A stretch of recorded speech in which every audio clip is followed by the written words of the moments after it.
So I want to raise funds for scholarships for schools and universities. As you know, in Dubai, most of the schools and universities are private, and it gets expensive for students and parents to pay the fees.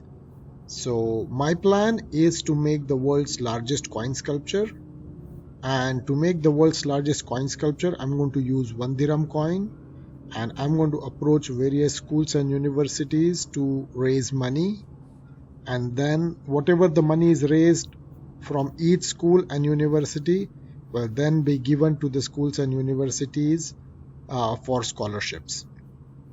I will also generate revenue from other places, and whatever money is collected will then be given to the schools and universities that are part of this campaign.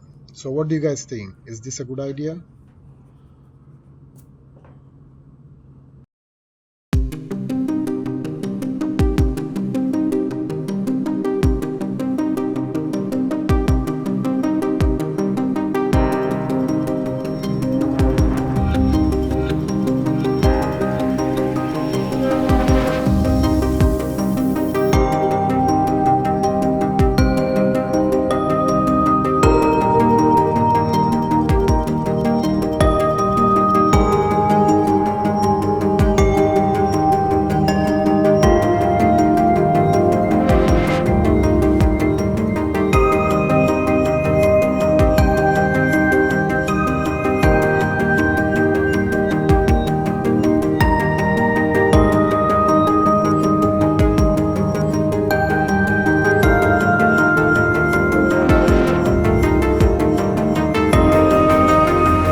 Thank you for watching. You just helped someone get free education. I'm on a mission to provide free education through my channel.